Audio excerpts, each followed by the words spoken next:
ഏറ്റവും എളുപ്പത്തിൽ ഉണ്ടാക്കാൻ പറ്റുന്ന ഒരു ചിക്കൻ കറിയുടെ റെസിപ്പിയാണ് ഇത്. ചോറിൻ്റെ കൂടെയും ചപ്പാത്തിയുടെ കൂടെയും അപ്പത്തിൻ്റെ കൂടെയൊക്കെ നല്ലൊരു കോമ്പിനേഷനാണ്. തീർച്ചയായിട്ടും നിങ്ങളിതൊന്ന് ട്രൈ ചെയ്ത് നോക്കണം കേട്ടോ. ഇതിന് വേണ്ടിയിട്ട് 1 കിലോ ചിക്കനാണ് എടുത്തിരിക്കുന്നത്. ചിക്കൻ നന്നായിട്ട് കഴുകി വൃത്തിയാക്കി എടുത്ത ശേഷം ഒരു ബൗളിലേക്ക് ഇട്ട് കൊടുക്കാം. ഇതിലേക്ക് 1/4 ടീസ്പൂണ് മഞ്ഞൾപ്പൊടിയും 1/4 ടീസ്പൂണ് കുരുമുളക് പൊടിയും ഉപ്പും ചേർത്ത് നന്നായിട്ട് കുഴച്ച് വെക്കാം. ഇനി ഇതൊരു 20 മിനിറ്റ് റെസ്റ്റ് ചെയ്യാൻ വെക്കാം. ഇനി ഒരു പാത്രം അടുപ്പിലേക്ക് വെക്കാം. അതിലേക്ക് 1 ടേബിൾ സ്പൂണ് വെളിച്ചെണ്ണ ഒഴിച്ചു കൊടുക്കാം. വെളിച്ചെണ്ണ ഒന്ന് നന്നായിട്ട് ചൂടായി വരുമ്പോൾ ഇതിലേക്ക് 1 ടീസ്പൂൺ പെരുംജീരകം ചേർത്ത് കൊടുക്കാം. പെരുംജീരകം ഒന്ന് പൊട്ടി വരുമ്പോൾ ഇതിലേക്ക് തേങ്ങാക്കൊത്ത് ചേർത്ത് കൊടുക്കാം. തേങ്ങാക്കൊത്തിൻ്റെ അളവ് പറയുന്നില്ല, നിങ്ങൾ ഇഷ്ടം മാതിരി കൂട്ടുകയോ കുറയ്ക്കുകയൊക്കെ ചെയ്യാവുന്നതാണ്. നന്നായിട്ടൊന്ന് റോസ്റ്റ് ചെയ്തെടുക്കാം. ഇനി ഇതിലേക്ക് ഒരു 20 ചുവന്നുള്ളി ചേർത്ത് കൊടുക്കാം. അതിനുശേഷം 2 സവാള നീളത്തിൽ അരിഞ്ഞത് ചേർത്ത് കൊടുത്ത് നന്നായിട്ട് വഴറ്റിയെടുക്കാം.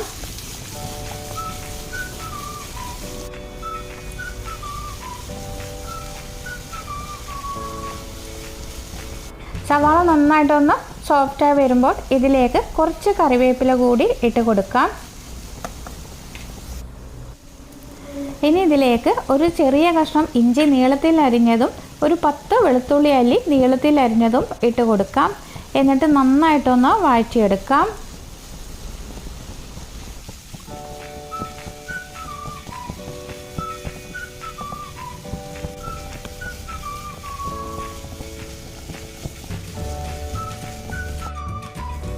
ഇപ്പോൾ ഉള്ളിയൊക്കെ ഏകദേശം നന്നായിട്ട് വാടി വന്നിട്ടുണ്ട്. ഇതിനെ ഒരു സൈഡിലേക്ക് മാറ്റി വെക്കാം. ഇതിലേക്ക് മസാലപ്പൊടികൾ ചേർത്ത് കൊടുക്കാം. 1/4 ടീസ്പൂണ് മഞ്ഞൾപ്പൊടി ചേർത്ത് കൊടുക്കാം. 1 ടീസ്പൂണ് സാദാ എരിവുള്ള മുളക് പൊടി ചേർത്ത് കൊടുക്കാം. ഇനി ഇതിലേക്ക് ഒരു 1.5 ടേബിൾ സ്പൂണോളം മല്ലിപ്പൊടി ചേർത്ത് കൊടുക്കാം. അതിനുശേഷം 2 ടീസ്പൂണ് കാശ്മീരി മുളക് പൊടി ചേർത്ത് കൊടുക്കാം. കാശ്മീരി മുളക് പൊടി ചേർത്ത് കൊടുക്കുമ്പോൾ ചിക്കൻ കറിക്ക് നല്ലൊരു കളർ കിട്ടും കേട്ടോ. അതിന് വേണ്ടിയിട്ടാണ് കാശ്മീരി മുളക് പൊടി ചേർത്ത് കൊടുക്കുന്നത്. ഇനി ഇതിലേക്ക് 1 ടീസ്പൂണ് കുരുമുളക് പൊടി ചേർത്ത് കൊടുക്കാം. പൊടികൾ നന്നായിട്ടൊന്ന് ഇളക്കി കൊടുക്കാം. നന്നായിട്ടൊന്ന് മൂത്ത് വരട്ടെ.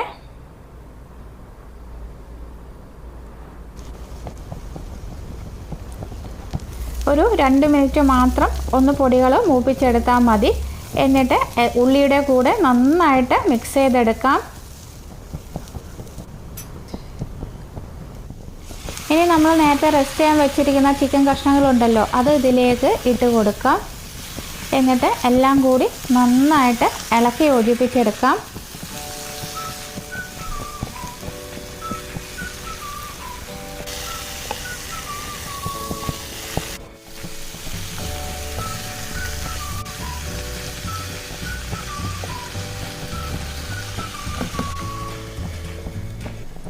ഇനി ഇതൊരു 5 മിനിറ്റ് നേരം മൂടി വെച്ച് വേവിച്ചെടുക്കാം.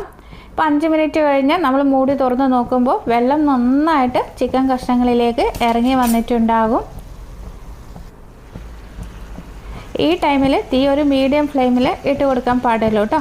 ഇപ്പോൾ ചിക്കൻ കഷ്ണങ്ങളിൽ നന്നായിട്ട് വെള്ളം ഇറങ്ങി വന്നിട്ടുണ്ടല്ലോ. എല്ലാം കൂടി നന്നായിട്ട് ഒന്നും കൂടി ഇളക്കി യോജിപ്പിച്ചെടുത്തതിന് ശേഷം ഒരു 3 തക്കാളി മുറിച്ചത് ഇതിൻ്റെ മുകളിലേക്ക് ഇട്ട് കൊടുക്കാം.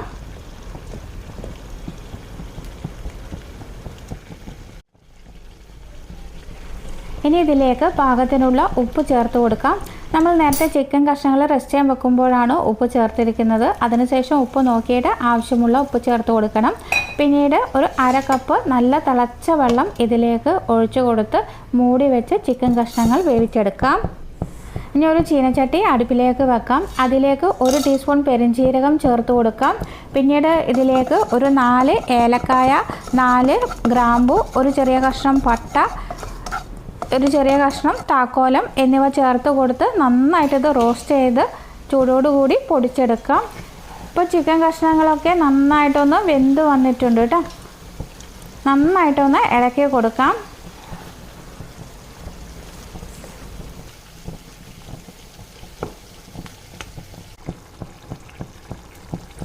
ഞാനിവിടെ കുറച്ച് ഗ്രേവിയോട് കൂടിയുള്ള കറിയാണ് ഉണ്ടാക്കുന്നത്. അതുകൊണ്ട് കുറച്ച് ഒരു 1/2 കപ്പ് ചൂടുവെള്ളം കൂടി ചേർത്തിട്ടുണ്ടായിരുന്നു. ഇനി ഇതിലേക്ക് നമ്മൾ പൊടിച്ചു വച്ചിരിക്കുന്ന മസാലപ്പൊടി ഉണ്ടല്ലോ, ഗരം മസാല, അതുകൂടി ഇതിലേക്ക് ഇട്ട് കൊടുക്കാം.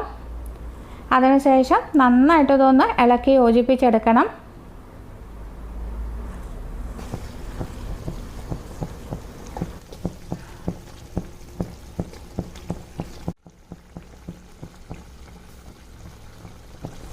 അവസാനമായി ഇതിലേക്ക് കുറച്ച് കറിവേപ്പില കൂടി ചേർത്ത് കൊടുക്കാം. ഇപ്പോൾ ചിക്കൻ കഷ്ണങ്ങളൊക്കെ നന്നായിട്ട് വെന്ത് വന്നിട്ടുണ്ട് കേട്ടോ. ഈ ഒരു ടൈമിൽ ഇത് നമുക്ക് മൂടി വെക്കാം. സ്റ്റവ് ഓഫ് ചെയ്ത് കൊടുക്കാം. അതിനുശേഷം 20 മിനിറ്റ് നേരം ഇത് റെസ്റ്റ് ചെയ്യാൻ വെക്കാം. എന്നിട്ട് നമുക്ക് ചൂടോടുകൂടി സെർവ് ചെയ്യാവുന്നതാണ്. 20 മിനിറ്റ് കഴിയുമ്പോഴേക്കും ചാറൊക്കെ ഏകദേശം നന്നായിട്ടൊന്ന് കുറുകി വന്നിട്ടുണ്ടാകും. ഈ ഒരു കറി നിങ്ങൾക്ക് ഇഷ്ടപ്പെടുകയാണെങ്കിൽ ലൈക്ക് ചെയ്യാനും നിങ്ങളുടെ ഫ്രണ്ട്സിനും റിലേറ്റീവ്സിനൊക്കെ ഷെയർ ചെയ്ത് കൊടുക്കാനും മറക്കരുത്. പുതുതായി ഏതെങ്കിലും കൂട്ടുകാർ ചാനൽ കാണുന്നുണ്ടെങ്കിൽ ചാനലിനെ സപ്പോർട്ട് ചെയ്ത് സബ് ചെയ്യാനും കൂടി മറന്നു പോകരുത്.